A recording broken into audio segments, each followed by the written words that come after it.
Многу пати до сега сум ви подготвила ражничи и секогаш се трудам да ви понудам различни варијанти. Денеска исто така сакам да ви понудам свински ражничи направени од свинско филе. Ќе ги направам поегзотично. Викам екзотично затоа што користиме продукти кои се екзотични можеби за нас, не се произведуваат кај нас, меѓутоа во комбинација ви ветувам дека ќе имате совршено убаво искуство. Ќе направиме ражничи кои ќе ги направиме во маринада каде што ќе користам сокот ананас. Сокот од ананас се користи многу во азиската кујна бидејќи ја дава таа блажина во позадина и одлично одговара со свинското, со пилешкото месо, а дополнително шеќерот внатре ќе помогне во побрзо, бидејќи ражничите ќе ги правиме на мојата лео тава, ќе се прават на висока температура брзо, чи шеќерот внатре ќе му помогне на протеинот побрзо да се сготви, да биде повкусен на вкус. Имам убаво свежо филе кое го добив од пакет МК. Знаете дека имаат месара каде што можете да си порачате свежо месо. Ќе го исечам на коцки, отприлика оваа димензија, заради тоа што сакам сите еднакво да ми се готват, односно ќе ги правам во исто време. Видите колку е ова свежо и тазе, буквално можева живо да се конзумира, толку е тазе. Секогаш користете убаво месо. Јас не сум баш одушевена од месото, значи не сум баш месар или конзумент на месо, но се научив низ годините како барем да го препознавам кое е добро месо, кое е лошо месо, кое е месо со какви намирници да го комбинирам. А за свинското знам дека кога ќе го мириснете, треба да не мирис на свежо, туку апсолутно нема мирис, за разлика од говецкото, каде што можете да го забележите тој свеж мирис, розово во средината, и секогаш кога ќе го исечете и оставите малцеве вака во некоја чинија, не треба да пушти многу вода. Доколку пушти многу вода, значи месото малце подолго стоело, односно дехидрира само од себе, бидејќи тоа е природен процес кој му се случува поради воздухот. Така да секогаш купувајте убаво месо, посебно доколку кратко го термички го обработувате, како што се ражничите. Направиме убави котлети од филето. Избрав филе денеска заради тоа што ми е попосно месо и сакам да ги впие сите вкусови кои ќе ги ставам од останатите зеленчуци и маринадата. Идеално би било да можете да го оставите преку ноќ, да стои свинското во маринадата, но половина до час апсолутно е доволно да ги впие делумно вкусовите. Секако да го сакате да одите чекор напред и ви се допадна овој рецепт и се најде на некој од вашите ручеци или вечери, како мени, слободно одете чекор напред и ставете го преку вечер во маринадата. Ќе го ставам во една кесичка, за да си помогнам да биде сето тоа малку почисто. Ќе го посолам, за да ми биде слоевито засолено. Ќе го измасирам малку. И ќе започнам со додавање на маринадата. Тука имам сок од ананас скупен. Можете, ако имате, да искористите и оној што е од конзерва, каде што стоел ананасот, може слободно да го искористите и тој, или ставете во блендер и изблендирајте ананас. Имам една лажица сенф. Имам шеќер. Ќе му помогнам малку во процесот. Имам шафран.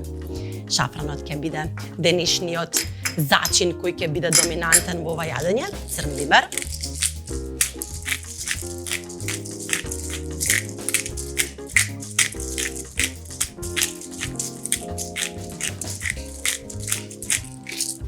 И еден убав прстофат сол. Секако, за да имате феноменална маринада, мора да ставите квалитетна маслиново масло. Знаете дека мојата кујна е секогаш опремена и секогаш се користи брилијант маслиновото масло на витаминка. Ставете дарижливо 6-7 лажици, заради тоа што нема месото повторно да му ставате масло при пржењето. Затворете. Ја си помогнав со уште една кесичка, зашто си ја дупнав по пат. Да ја задржите целата маринада. Убаво прво истиснете го воздухот доколку ја користите овој начин за да го обработите свинското, заради тоа што доколку не го истиснете воздухот, кога ќе притиснете ќе се буквално ќе се дупне кесата.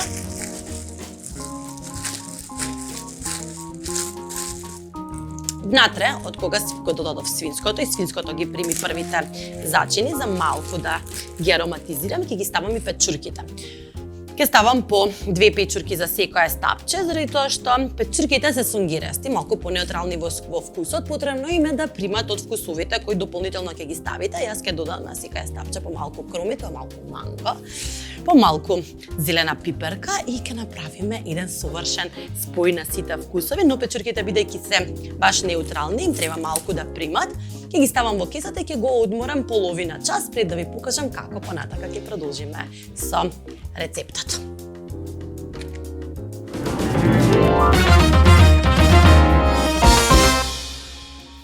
Свинското и печурките ги ставив да стојат малку во маринада. Еве може да забележите, не очекувате маринада која можеби има боја или нешто, меѓутоа ќе го осетите тој силен и убав мирис на шафранот. Ги оставив да постојат малце и за да ги сложиме останатите состојки кои ни се потребни, потребна би е една зелена пиперка. Ќе ставаме измеѓу на самите ржничи. Јас ќе ја исечам на плочки за да ми биде полесно да ја закачам.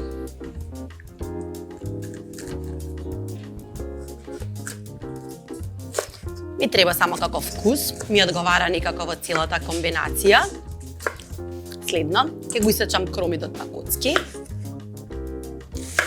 Тоест, на листови, само ќе ги мислам дека половина ви е доволно, затоа што ви треба едно цело ливче да го ставите на самиот ржнич. Дека кога ќе се потпече, дополнително ќе го ароматизирам, многу сакам печен кромид на скара.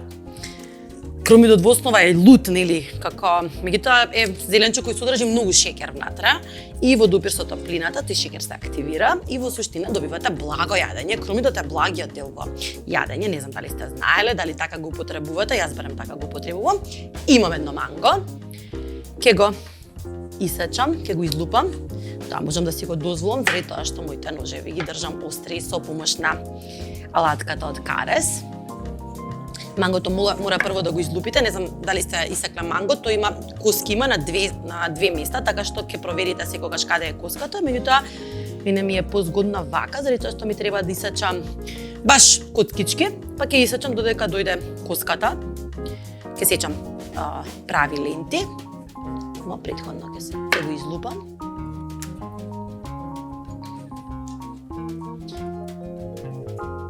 Ова единствено е можно доколку вашиот нож е остар. Нема да може да го направите ова со нож кој не е остар.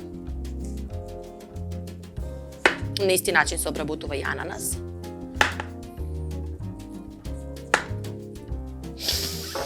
Обожавам манго. Едно од овошките кои многу ги сакам. Ги сакам и најчесто ги готвам, значи во смути или во сок не ми се толку баш омилени, но во готвење ми се баш фејворит. Ги сечам страните каде што знам дека нема коска. Еве ја погодив. Ете коската. Сам дека што ме вака поставена и тука има можност да исечам, да. Уште едно парче.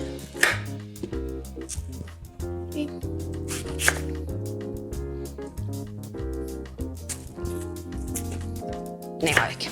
Тоа е тоа. Остатокот изрендајте го во некое смути, но мислам дека е доволно. Значи направете мали коцки кои ќе одат во самите ржничи. Тие дополнително ќе пуштат благ сок во процесот на печење. Мислам дека е време да ја згреам тавата. Скара тава, мојата е скара тава Лео, од секако е од карес. Имаат нелепливо дно, многу се практични, посебно за одржување.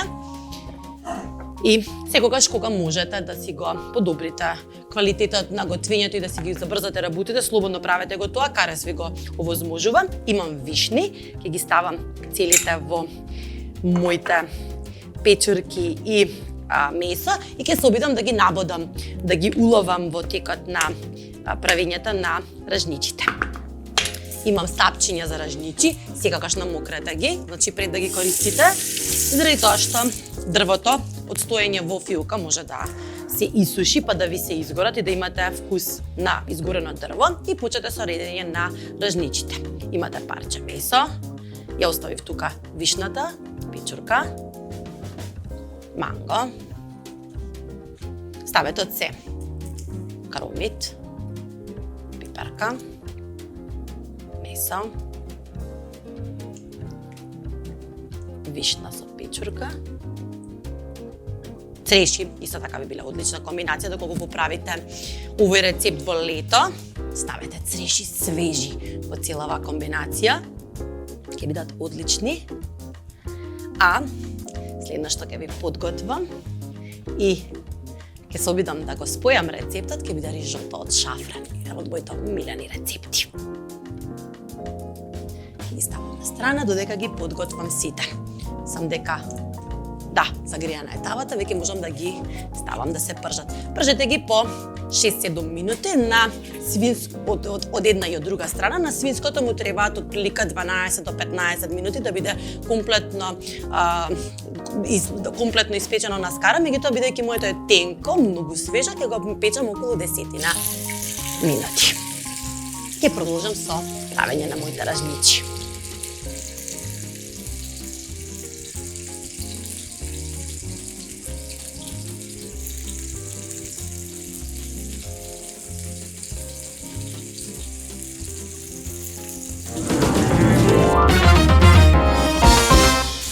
Ги пржиме ражничите од прилика додека видите дека се појавува испржен дел од месото.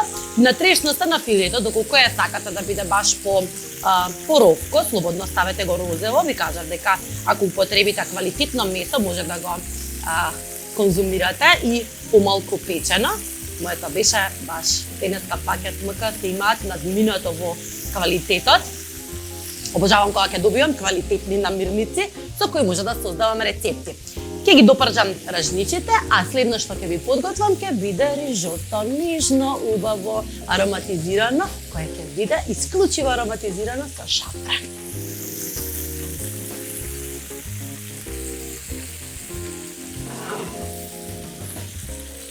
Уште една финта што сакам да ви ја кажам е доколку сакате да имате многу ровко месо, јас нема да го направам тоа, бидејќи мојата лео тава баш го пече од сите страни, многу е практично издизајнирана. Слободно земете едно тенџере, празно и суво, загрејте го додека без никакво додавање нити на вода, ниту на масло и кога ќе биде максимално загриено, сите ражничи ставете ги во тенџерето и поклопете ги со капакот и оставете ги 10 минути. Ќе направите, мислам дека чикор плюс во вкусот на било кое така подготвено месо.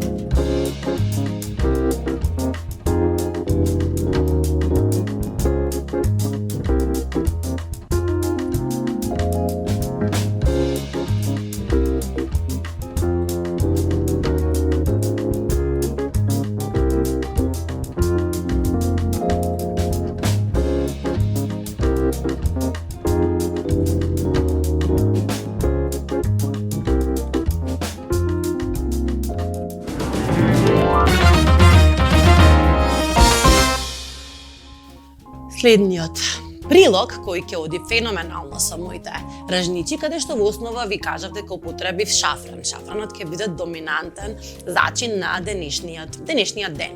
Ќе направам нежно, убаво свиленкасто рижото, кое ќе го зачинам со шафран. Тука имам од прилика литро вода, топла, врела вода, во која растворив една пилешка супа. Имам едно лажиче шафран, ќе го ставам додека ги подготвам останатите состојки, малку да ја ароматизира водата и таа ќе ми биде основата за да го направам рижотото. Не се грижете ако дел од цвечињата завршат во рижотото, апсолутно тоа не е намерата, но на овој начин, доколку ја ставите во врела вода, ќе ќе имате можност шафранот да ароматизира целата течност. Па кога ќе го ставите во рижотото, тој полека ќе впива и ќе имате совршен резултат на крај.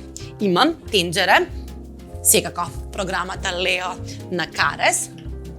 Мислам дека малце го прегреав, да, ќе го оставам малку да се излади додека ги подготвам состојките. Секоја основа на рижотото има неколку битни моменти. Најважно е да го направите во путер и малку масло за да го заштитите путерот од горење. Малку по малку. Значи имате врела течност, лажица, тоа е кутлача по кутлача, ставате внатре во рижотото, постојано нежно мешајки и најважната состојка на рижотото е трпение. Нема никаква друга филозофија, не знам зошто луѓето бегаат од рижотото, заради тоа што мислат дека тешко се прави, но најважната состојка е трпението. Секој добро рижото почнува со кромит. Јас имам еден, ќе го исечам на коцки. Го исклучив тенџерето бидејќи го прегреав додека започнавме со рецептот. Сакам да не го изгорам наеднаш кромидот. Ситни коцки.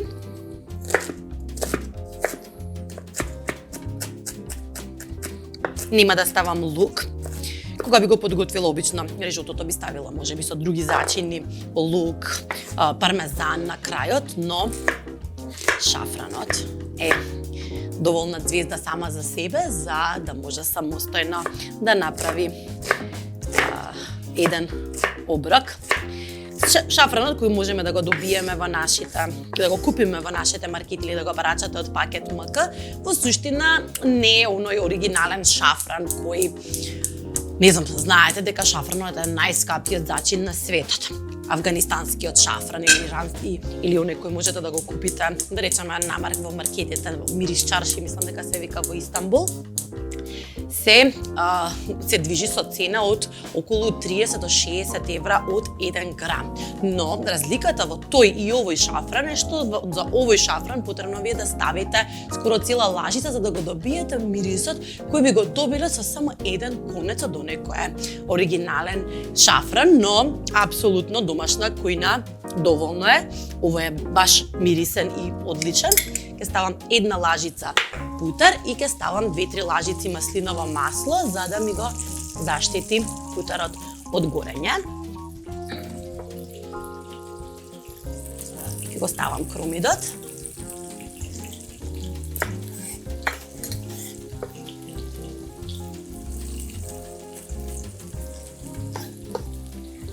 Целата количина, прстоват сол на крајот за да ја испушти целата течност. И ќе му дадеме време да се омекне и да застакли, односно да направи она што му е должност во оризот, да направи и подготви масната база за да можеме потоа да го дадеме оризот. И да направиме совршено рижото. Апсолутно ви го разбирам стравот. Мислам дека рижото беше едно од последните работи кои научив како се прават, не од причина заради тоа што е стварно тешко, туку едноставно толку тоа е некако објаснето од оние професионални готвачи дека се работи за многу нежна, силенкаста текстура која треба многу вештини за да се постигне, но последно мислам дека еден од последните рецепти кои како техники се обидов да ги совладам беше рижотото баш од тие причини, значи од напред создаден страв нема никаква потреба, значи ниска температура, доволно маснотија, совршено омекнат кромит, еве. Не знам дали може да забележите, значи кромидот кога е добар за да веќе го додадете оризот, ја има променето својата боја, односно има станато прозирен, транслуцентен буквално, е доволно мек за да го добие оризот. Имам една шолја. Мојот обичен наш македонски, користете ако сакате специјализиран ориз за рижото, тоа е повеќе содржи не знам, шекер, мислам дека е тоа што го испушта за да може да ја направи таа густина и кремаста текстура на самото рижото, меѓутоа нашиот е совршен и одличен ориз да може да направите пристојно рижото. Кога оризот ќе се стопли, да дадете една чаша бело вино. Внимателно додадете ја заради тоа што треба да се стопли, да испари целата течност, а да остане само вкусот на убавото вино. Секој рижото почнува со прво додавање на бело вино. Тоа е екстра вкусот. Дајте му време да провари. Не треба да врие онака баш агресивно, туку се на средна температура.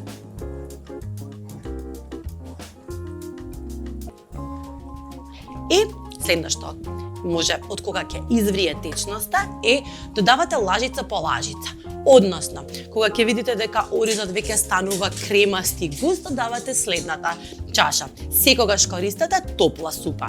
Значи мора да биде, дали тоа ќе биде супа, дали ќе биде течност во која ќе ставите шафран, дали ќе биде некоја друга состојка која ќе изберете, таа мора да биде топла. Доколку користите ладна, го пресекувате рижотото и нема да ја направите таа совршена кремаста структура. И како што ви кажав, рижотото бара околу 20 минути трпение. Оваа количина ќе бара 20 до 22 минути за целосно да ја впие течноста која ќе му ја додадеме. Додека подготвувате рижото, мора постојано да мешате, бидејќи оризот знаете дека е. Меѓутоа, со тенџерињата на Лео, тоа може би да ви олесни, бидејќи се тотално нелепливи, направени се од легура која спречува лепење, така што може би за почетници би било одлична алатка да ја имате или сад дома, бидејќи доколку сакате да подготвите рижото, многу е битно да не се обесхрабрите од почетокот, многу е тоа важно. Односно, еве, не знам дали веќе може да видите, че ова кремаста текстура ја бараме и конзистенција постојано, значи веќе го впи целото вино и почнуваме со додавање на супата во која ставивме шафран. Лажица по лажица, постојано мешање и превртување на целата количина додека не ја впие. Потоа следна додека не ставите литро течност. На една шолја, на една голема шолја, тоест тоа се 2 малецки, отприлика би требало со односот да ви биде 1:2,5 или 1:3. Бидејќи виното испарува само по себе, односно нема да го впие оризот, секогаш мерете количината на супата која ќе ја ставите внатре. Виното е зачин во рижотото.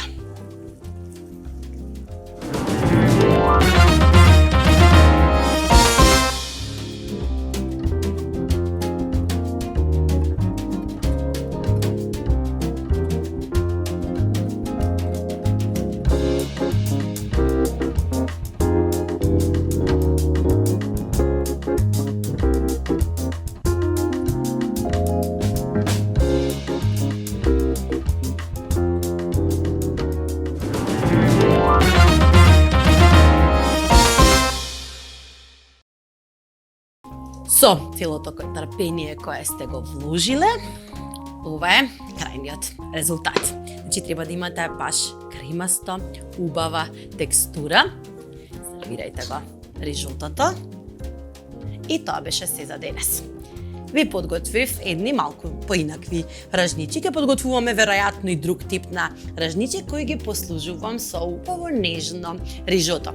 Шафранот како зачин, тоа што му е карактеристика е што пушта една прекрасна жолта црвеникава боја, а вкусот е неверојатен. Јас се надевам дека ви се допадна тоа што го подготвив денес, наточете си бело вино, уживајте додека ги подготвувате сите рецепти, креирајте нови, гледајте наредовно на 24 телевизија во 7:30, пишувајте ни сите коментари, ви ги читам и сите пораки, многу ме радуваат. Ние се гледаме веќе утре со нови рецепти и нови идеи, а до тогаш останете ми добро и имајте убава вечер.